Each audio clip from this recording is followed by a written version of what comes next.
નમસ્કાર મિત્રો, શું તમે પેરાસિટામોલ લઈ રહ્યા છો તો ચેતી જજો. જી હા, આજે 53 જેટલી મેડિસિન ટોટલ CDSCO એટલે કે central drug standard control organisation દ્વારા 53 જેટલી મેડિસિન પરીક્ષણમાં ફેલ ગઈ છે, જેમાં પેરાસિટામોલ ખાસ મુખ્યત્વે સાથે વિટામિન D3, કેલ્શિયમ સાથે બ્લડ પ્રેશર અને ડાયાબિટીસની દવા પણ ઇન્ક્લુડ છે.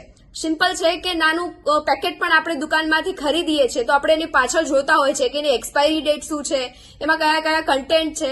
તો એ જ વસ્તુ દવામાં પણ આપણે હવે જોતા થઈ ગયા છીએ કે એની એક્સપાયર તો નથી થઈ ગઈ દવા, પણ આપણે એ નથી જોતા હોતા કે એ ખ્યાલ નથી હોતો કે પેરાસિટામોલ જે આપણે રેગ્યુલર ઘણા લોકો લઈ રહ્યા છે એનું કેટલું સાઇડ ઇફેક્ટ છે, સાથે એના સ્ટાન્ડર્ડ્સ જે છે કે એ વસ્તુ પાસ આઉટ થયેલી છે કે નહીં એનું પણ ખાસ પરીક્ષણમાં એ પાસ આઉટ થયેલી હોવી જોઈએ, જે આપણા શરીરને કોઈ નુકસાન આપે નહીં.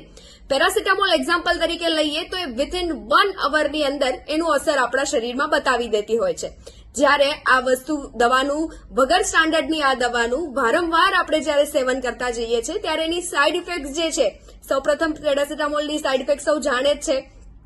પેટની તકલીફ તો કોમન જ છે, સાથે મેઇન લીવર અને કિડનીને ખરાબ કરનારી છે. તો વારંવાર જે લોકો આ પેરાસિટામોલ સાથે બીજું એક પણ કે કેલ્શિયમ, અમારા પાસે એવા પણ દર્દી આવે છે કે કેલ્શિયમના સપ્લિમેન્ટ્સ લે છે અને એમનું વજન વધે છે.